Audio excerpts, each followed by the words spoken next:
David Arthur Granger, President of the Cooperative Republic of Guyana. Honorable Sidney Alicock, Fourth Vice President and Minister of Indigenous Peoples Affairs. Honorable Don Hastings Williams, Minister of Public Affairs within the Ministry of Presidency.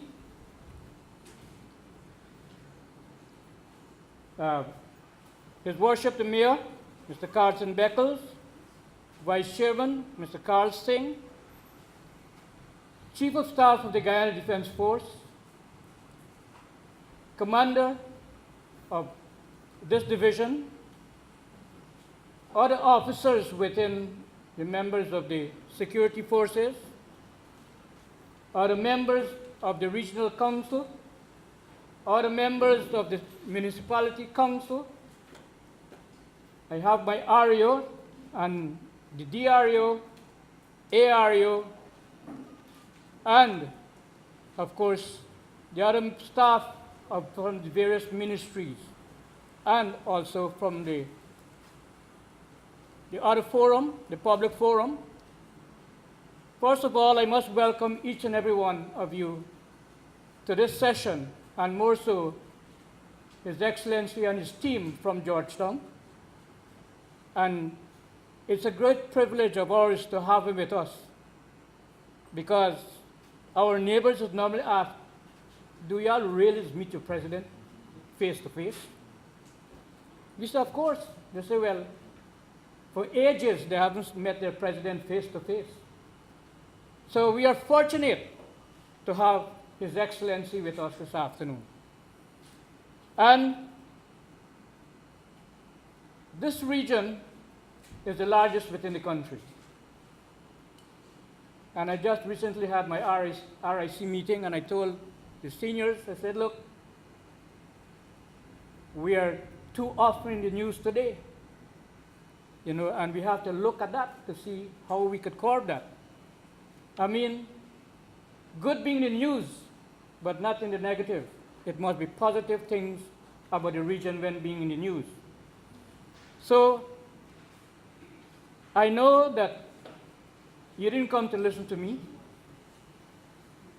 but you come to listen to His Excellency and the other ministers with him.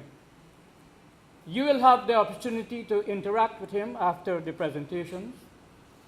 So I would once again, on behalf of the Regional Democratic Council, the municipality of the township, the regional members of the entire region, once again, a hearty welcome to each and every one of you.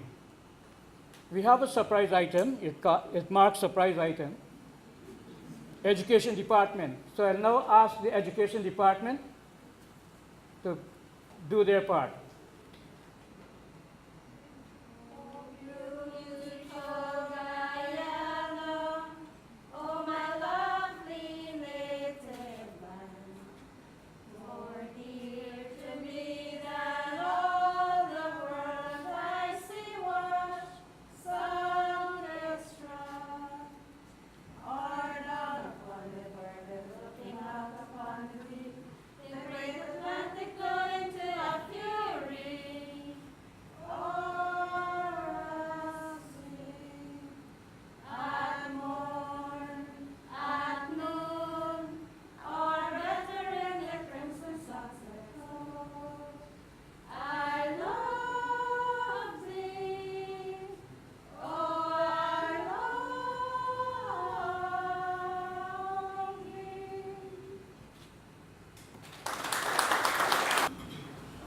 From one aspect to the other, on the program, we have the first presenter, and I don't know for what reason they have brief remarks.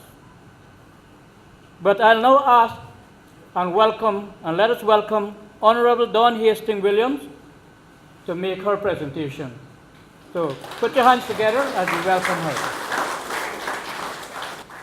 Thank you, Regional Chair, Mr. Brian Allicock, His Excellency Brigadier David Granger, Fourth Vice President, Minister Sidney Allicock, Mayor, the Worship of Lethem, Mr. Carlton Beckles, his councillors, other members of the head table, regional Democratic councillors, friends all, very good afternoon. It is indeed a pleasure to be in Lethem once again. I have made Lethem seems to be becoming to be my second home because I'm here very often in the region and I love the landscape. I love the people too. And so I am very, very happy to be here once again in the company of His Excellency, Vice President, and other members of the team. Our visit here is a very special one, but I will leave that to His Excellency when he's making his address. But I'm glad and I want to thank you for coming out to attend this special meeting and that we will work together for the betterment of our country. Being one of the ministers of the government, my dream and my vision is always to come out to meet with the people, to listen to their voices, listen to their ideas, and together the government and the citizens must work together for the development of this beautiful land called Guyana, land of many waters. So with those few words, I thank you for coming out once again, and I thank you for listening. So thank you very much, Minister, for those words of encouragement. And that is the way we have to go, develop together and not be segregated from each other. So, yet another presenter, and now I'll ask the Honorable Sidney Allicock, the Fourth Vice President and Minister of Indigenous Peoples Affairs, to address us. So put your hands together as you come to the podium. Thank you very much, Regional Chairman, His Excellency David Granger, the Executive President of the Cooperative Republic of Guyana, Honorable Minister Hastings Williams, His Excellency the Mayor,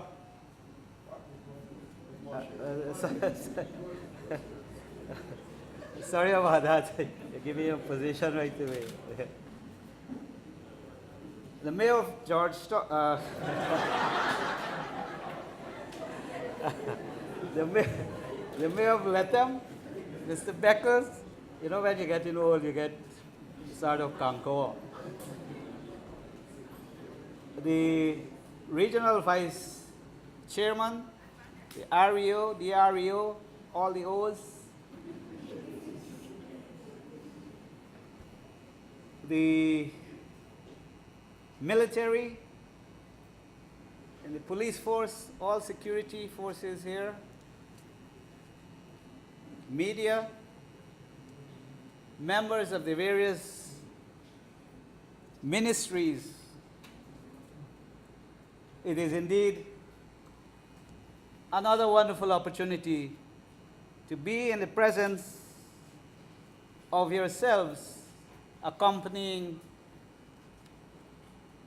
His Excellency and the team from Georgetown. We are fully aware of the recent happenings here in the region. We know a lot is going on. And one of those would be the recent flooding. And as you know, we tried our best, including yourselves, to cope with the situation, and I think we did very well. Much more could have been done, but it is a great challenge when you want to fight against nature. It is the power of nature that is at work, and testing the ability of our leaders with a vision to cope with these incidents or natural disasters.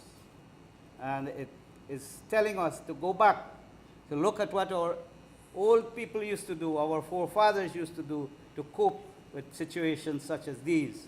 We must never forget that, and this is the time when unity is the ingredient for moving us out of troubled times. I would also like to say that the Ministry of Indigenous Peoples Affairs would like to do much more, but we also wait for guidance, and we would love to have the participation of the various villages, various agencies, and most of all, work closely with the Regional Development Council. We also have, as you know, to get prepared for the eventual development that is coming our way, the anticipated development. We know that there are opportunities that we must not lose, we must not miss, but we cannot take those opportunities if we are not prepared. And I've been asking up to yesterday at ANI, at the NRDDB, there was a number of complaints. And it was good to hear some suggestions. Most of all, we would like to see a plan to help to move this region forward. As was said before, this region is the largest region, so we need the technical people to help us to plan so that we could get the needed activities going for making life easier and better for us. It takes unity, and unity is strength. You have to have vision. Not only the vision, you have to have will. And not only the will, you have to have skill. And not only the skill, we have to look at sustainability. And let us work together, as was said before, let us unite. There's no time to fight in a negative way.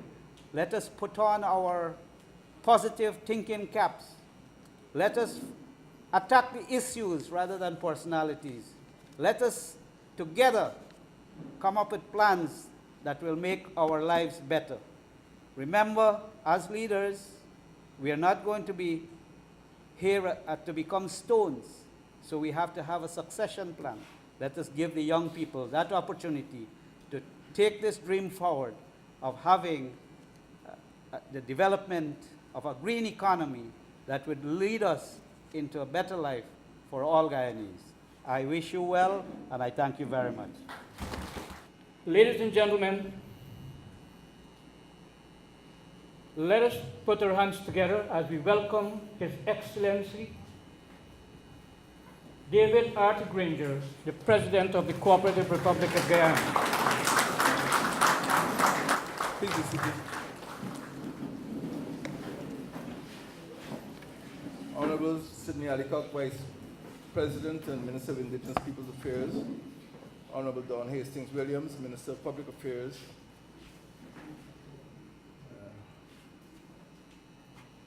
Mr. Carlton Beckles, Mayor of the Township of Lethem. Always greet the mayor early so you won't get thrown out.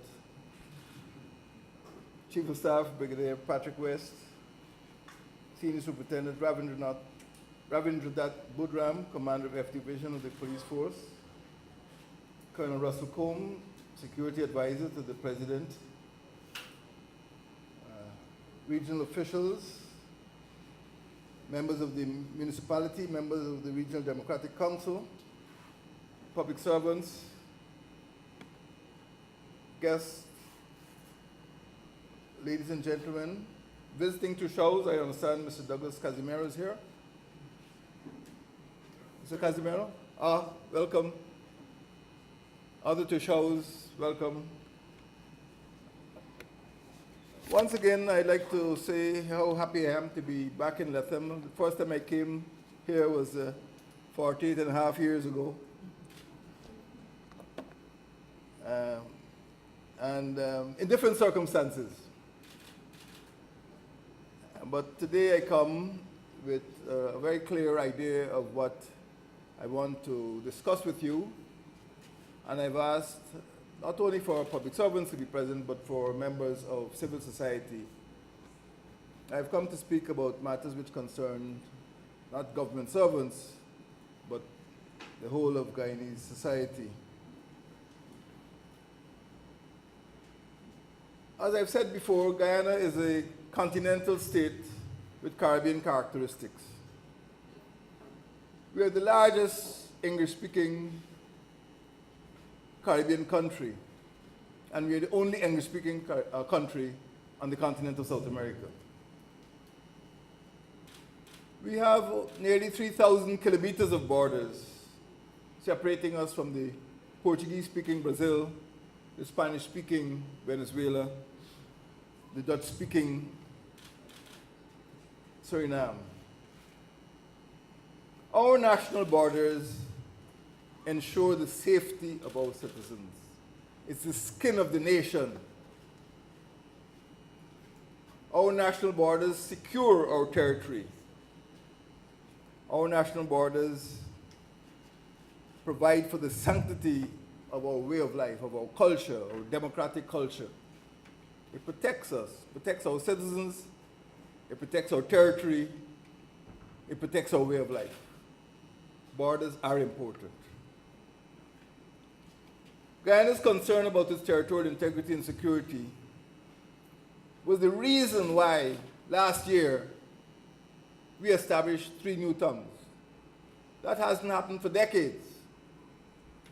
It was not an administrative joke, it was not a ploy, it was not a pretext.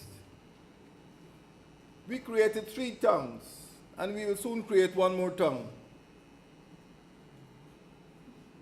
Mabaruma is now a tongue responsible for the Barima-Waini region, a region that is 3 times the size of Trinidad and Tobago. Bartica is now a tongue responsible for the Cuyuna-Mazruni region, a region the size of the Netherlands. Lethem is now a tongue responsible for a region the size of Costa Rica. As president, I could not live in a country where a village was responsible for a region the size of Costa Rica. That's one of the reasons I upgraded Lethem. Congrats, Lethem.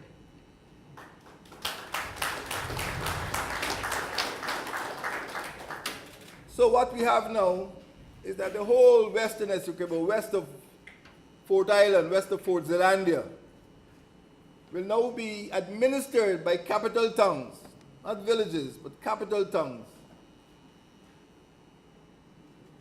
And those tongues are meant to incorporate some of the essential elements of national security, which I will discuss later. These tongues administer regions which comprise 75% of Guyanese territory.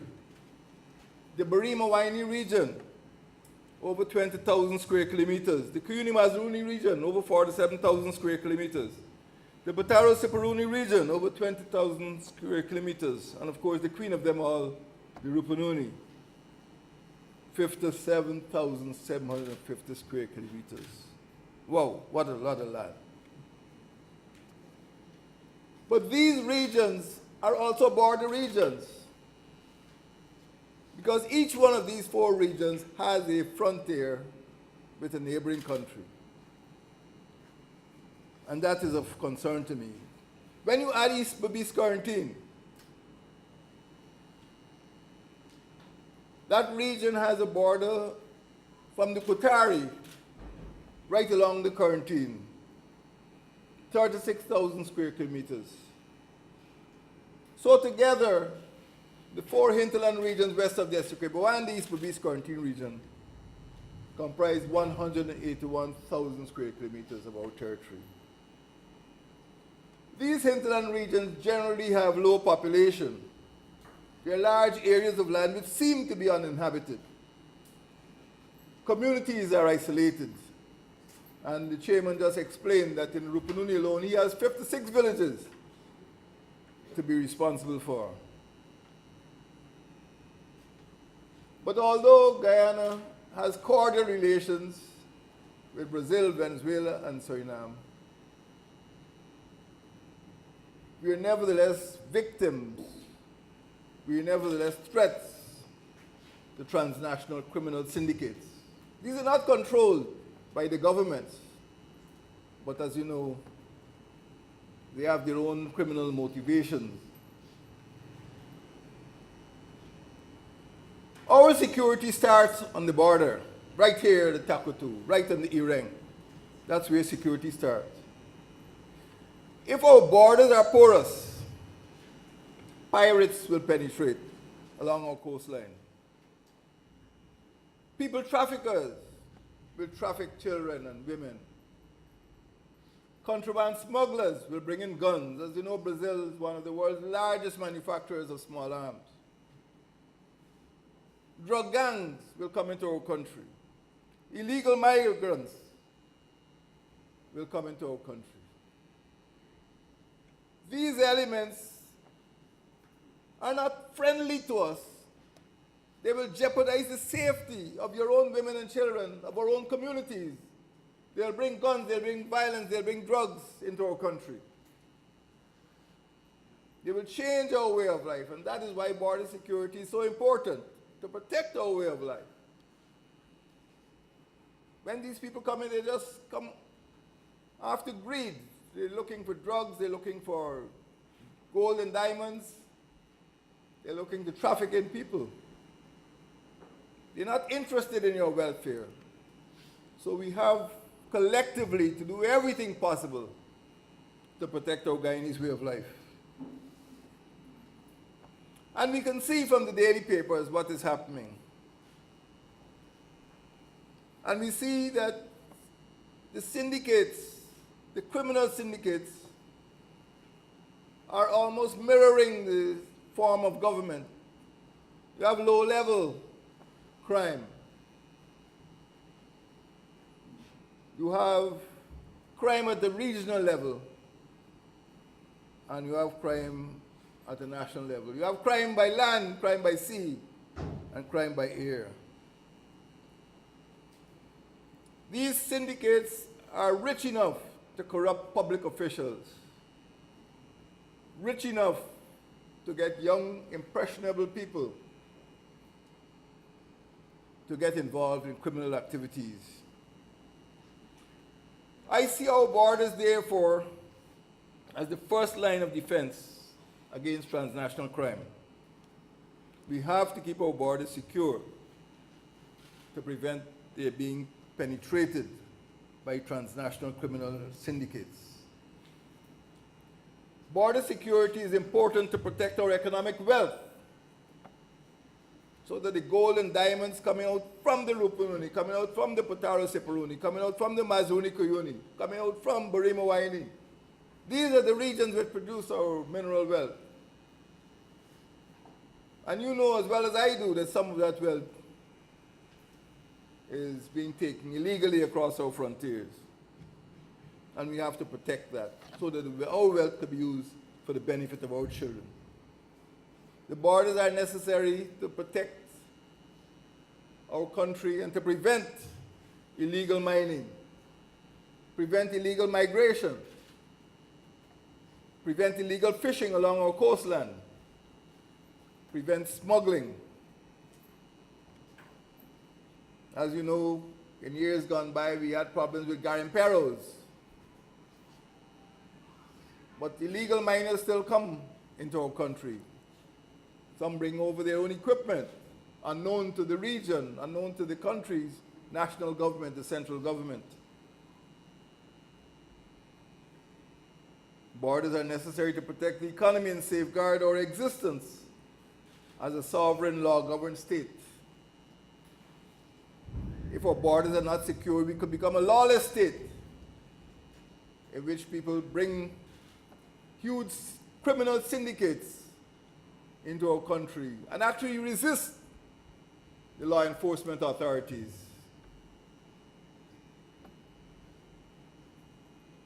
and border security is necessary to prevent the transmission of even vector-borne diseases. The mosquito no got border. And we need to protect our population against malaria, against Zika, against chikungunya, and Bigfoot.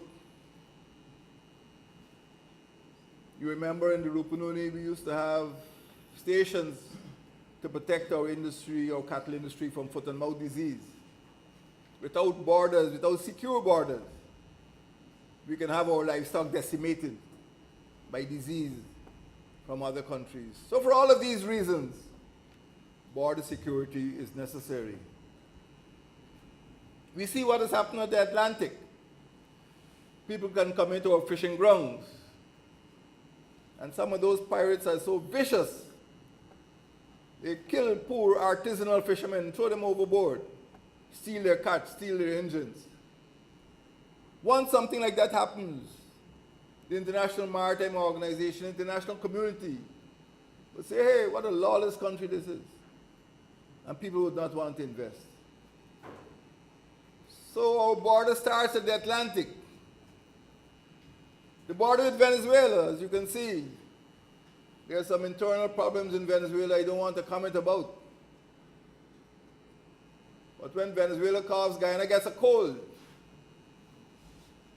And we see that some of our own citizens have been murdered. Some of our citizens or miners have been attacked by rogue elements from Venezuela, so-called sindicatos.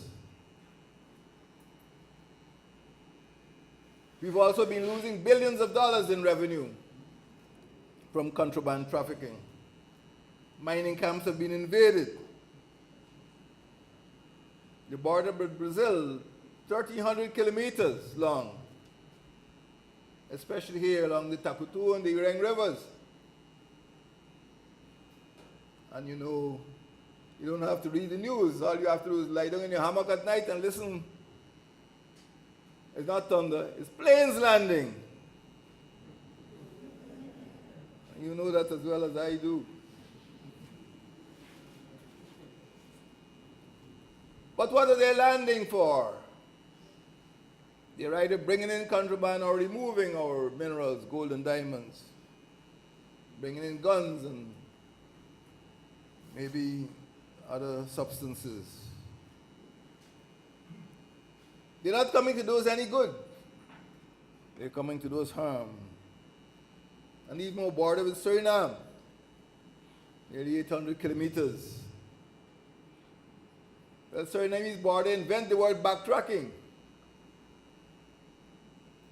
A word that has even gone into the lexicon of our legal system, backtracking. We invented that because so many citizens don't worry to use the front track. Even some businessmen, when you try to close down the back track, they say, oh, we can get our goods. Back track has now become normal. And the normal has become irregular. But what has started to happen, fellow Guyanese, is that people are coming in from other countries, using Guyana as a corridor to go to Suriname and to French Guyana and even to Brazil. Again, these people are not coming to do us any good. They're coming to do us harm. So all four of our borders, our 3 land borders and our coastline, have to be protected if we are to be secure, if we want our women and children to be protected. With that in mind, therefore,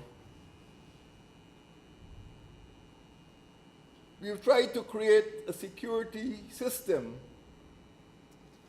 which rests on 3 pillars. First of all, over the last 2 years, we've been creating the institutional framework. We've been creating agencies and arms and authorities which can help to make Guyana safe. We've set up a National Security Committee which meets every single Tuesday.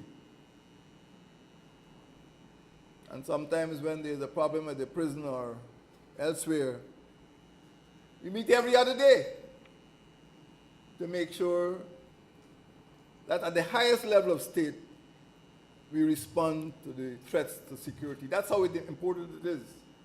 The National Security Committee meets more frequently than the Cabinet because we are concerned about your safety. In addition, we've set up a National Anti-Narcotics Agency, which will help to protect our country better than KANU has been able to. KANU is limited in personnel and resources. And we've set up the National Anti-Narcotics Agency, which has been doing good work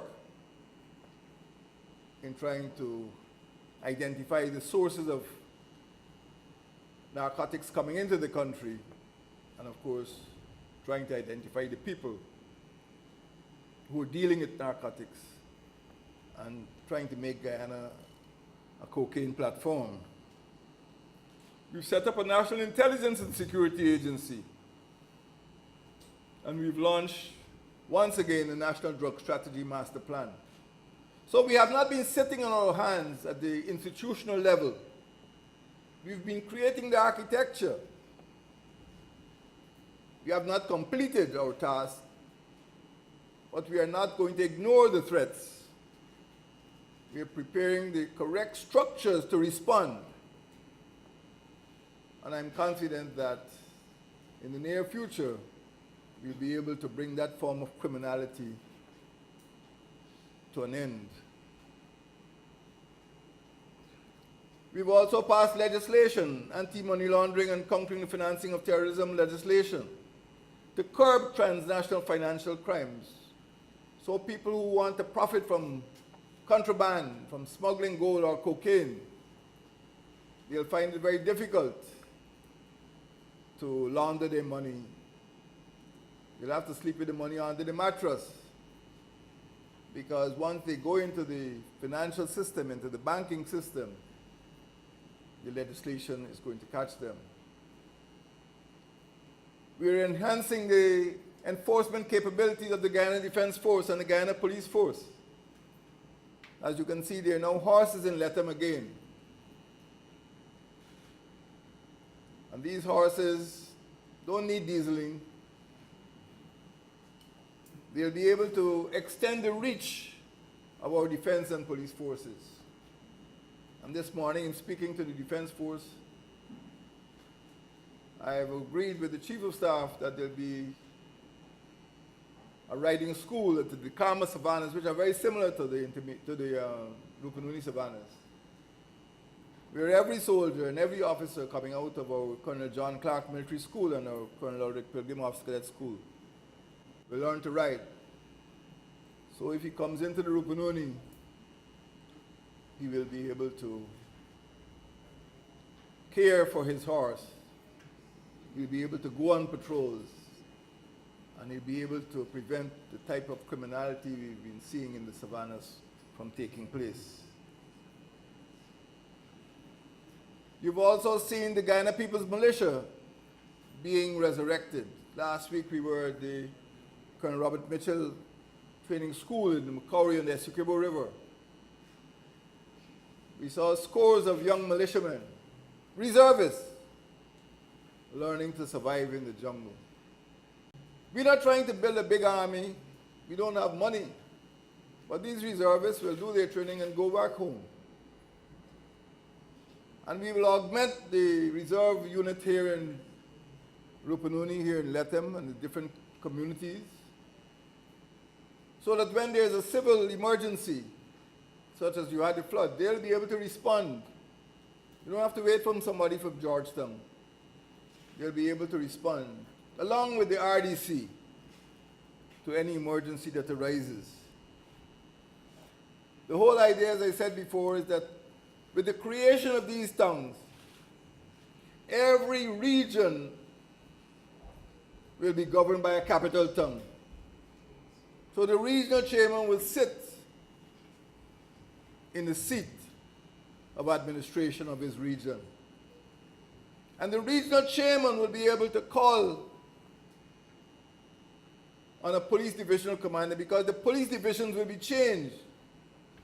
One region, one division. Right now we have 7 police divisions and 10 regions. Can't work. Can't work. One region, one division. So the regional chairman would know who is his commander, who is commander who can meet with him and plan to counter crime.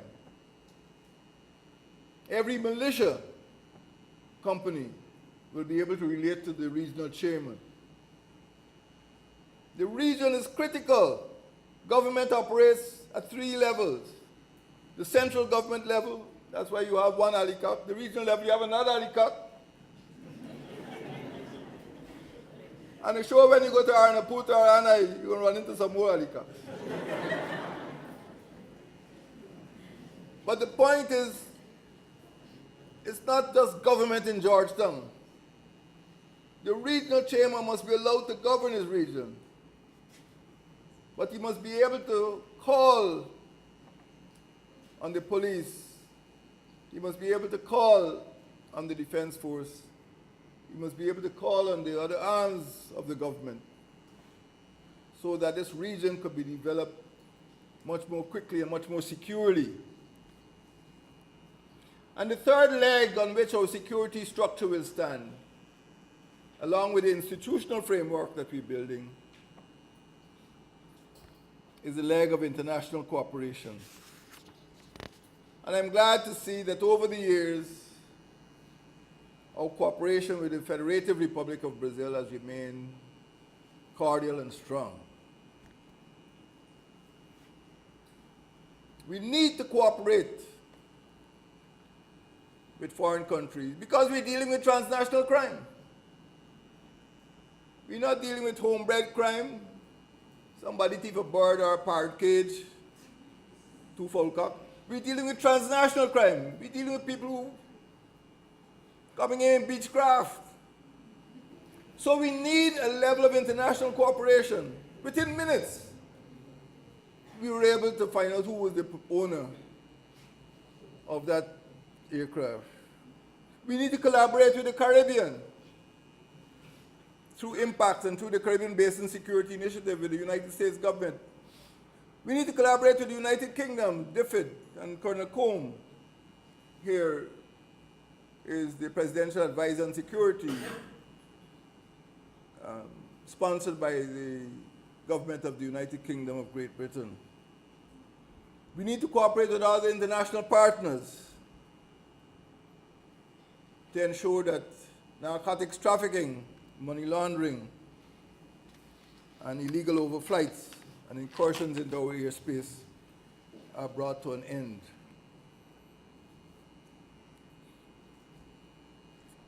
And we need to extend infrastructure. It is no point pretending that we can build security without security infrastructure. We will do more, we will do better. And we need to ensure that this region has a much better aerodrome, better bridges, better highways. I see the region as being a place that can attract investment. So your capital town, Lethem, must have the best aerodrome in the entire region. An international class aerodrome. So people can fly legally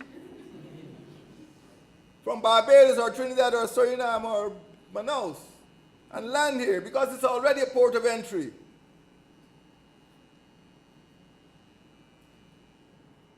But the infrastructure must be improved so that planes can land safely by day or night. You don't have to have one international airport. You can have 10 international airports, one in every region, if you build the infrastructure. You have to build proper highways. We've been talking about the road from Linden to Lethem For 35 years. This is the anniversary of talk. Prime Minister Osborne was in Brasilia 3.5 decades ago, and he signed the first agreement. Paranapanema came, you know that very well, and started the alignment of the road. But this is a must. As I have often said, people must be able to drive from Sand Creek to Crabwood Creek in the quarantine. That is my dream for my children and grandchildren. You cannot keep this country safe. You cannot develop this country's economy unless we develop the physical infrastructure. Good aerodromes, good highways, good bridges. In times gone by, once there was a Savannah fire, the bridge gone. And up to quite recently, you still see some heavy laden trucks destroying the wooden bridges. All that should be part of the path. We have to move the Rupununi into the future. And I'm sure that with the Tongue Council and a strong regional democratic council as we have here, with Mr. Beckles and Mr. Alicock, we'll be able to move the country and the tongue further along the road to development. But in speaking of infrastructure, we also speak about telecommunications. And we also speak about green energy. And I must insist, Regional Chairman and also Mayor, that we start turning the buildings and let them green. The Rupununi has the largest volume or the largest amount, the largest hours of sunlight in the entire country. My watch is run by the sun. All I do is wear it. And it works. No winding, no grinding. I just wear it. Because there's a solar watch. And the whole world is going solar. So I don't want to hear in years to come with truck broke down, fuel can't come in. The sun is there. God give you the best fuel in the world. So let us let them green. Green energy, powering our municipal buildings, our regional buildings, our hospitals, our schools, our military barracks, our police stations. Let us introduce more communications technology. So the time has come that as soon as you land at the airport, you can get internet connection in the tongue of Lethem. Lethem must be a well-wired tongue. What is it there, Mr. Beckles? But seriously, we can only improve communications between Lethem and Linden and Georgetown if we adopt information communication technology much more quickly, much more seriously than we're doing at present. I don't want to hear that there's some student who wants to go to UG but has nowhere to live in Georgetown or in Turkine or in Pleasance. The time has come very soon where he can stay right here in Lethem or in Aishalton and be able to get his lessons online. Students in Georgetown are studying at universities in America and Britain online, getting degrees, doctorates and all. Sometimes I wonder myself, but still, the city gets it. So I expect that here in Guyana, you will be able to have a center by which students could receive lectures digitally and complete their assignments digitally. But the region and the municipality have to work towards taking us to that place. And more important, the security forces have to adopt information and communication technology. There must be no such thing as a blackout for the defense force or the police force ever again. 100% 24/7 electricity and communications. Ladies and gentlemen, fellow Guyanese, we have adopted in this country a concept of total national defense, not because we are a militaristic country, but because we have a very small population, small police force, small defense force. And we have a big responsibility. We're bigger than England and Scotland combined. How are we going to protect this country? We have adopted the policy of total national defense. It doesn't mean that I want to see everybody marching and drilling, but it means that wherever you are, you can contribute to national defense. If you're in civil society, if you are a public servant,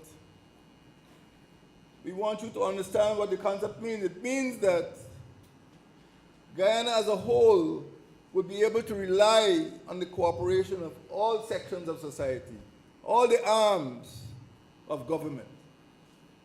The hospitals, the civil defense, the police, the militia, the region, the municipality. When flood comes, they don't come to government servants alone. It comes to all of us. So we have to have a collective response in which we help Mati. That's what TND means, helping Mati. And we must make TND part of our lexicon, that all of us are involved in the security of Lethem and the Rupununi. We must know that if drugs are coming in, somebody's going to die, somebody's going to get punished, somebody's going to feel pain. We must know that when people are driving cattle across the border, when people are bringing equipment across the border, going to Parabara or going to Marudi or somewhere, that somebody's going to be hurt. We have to own the Rupununi. The Makushi have to own Rupununi. The Wapishana have to own Rupununi. The residents of these savannas and towns and the villages have to own Rupununi. The Waiwai have to own Rupununi. Guyanese have to own Rupununi. How do you think I feel when I come into the capital town? I see writing, I can't even understand the writing. I have nothing against foreign investment. But why can't we see Makushi Loja?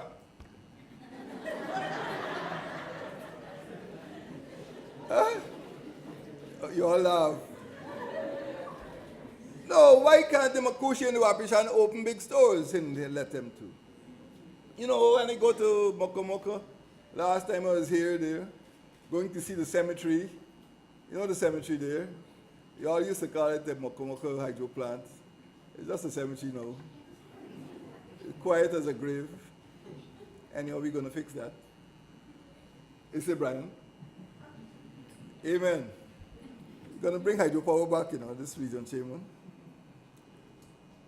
But we're driving on mangoes.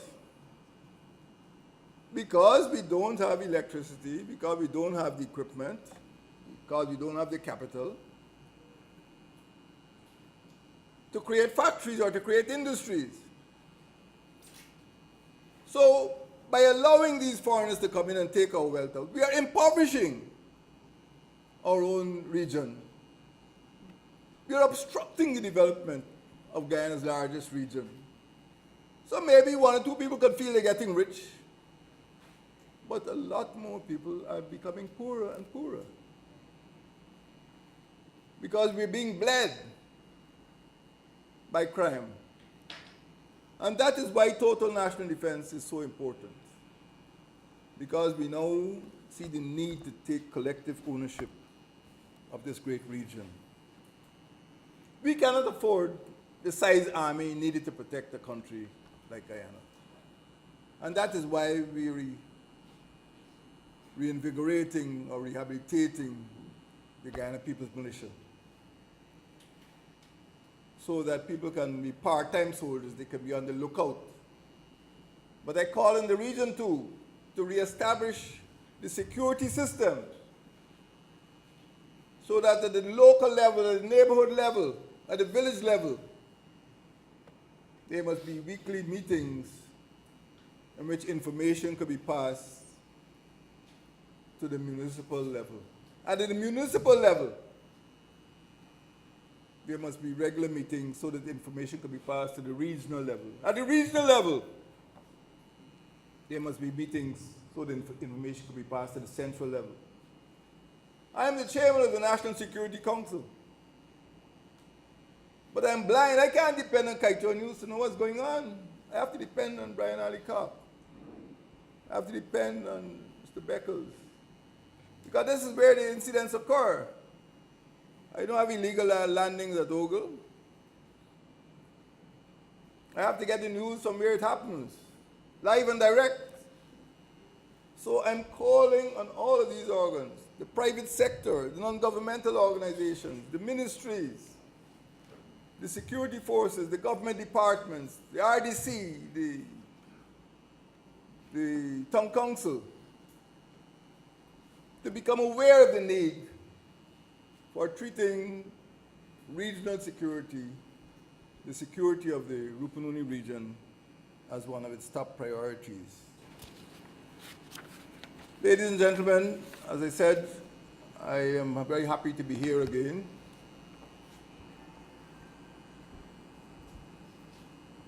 I would like to encourage you to pay attention to what I did say, because I take security very seriously. Because without security, this country cannot develop. There are few individuals who are holding this country back. The bulk of people want this country to move forward. We are not a criminal nation, but there are few criminal people who are holding us back. I'm going to find them and put them away where the sun don't shine. Because they're holding back the development of a great people, a great nation, and a great region. May God bless you all. Stephen Archer, and the contribution to our state expense associated with the school's annual educational tour to the Demerara Mahaica and the East Berbice Quarantine region.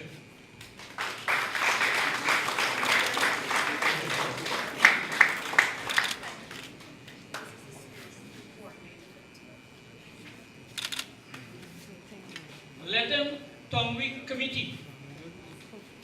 Contribution toward the hosting of the Letem Tongwi 2017. Mr. Raymond Hunt will receive on behalf of that. And the value of all the checks is $1 million. So put your hands together.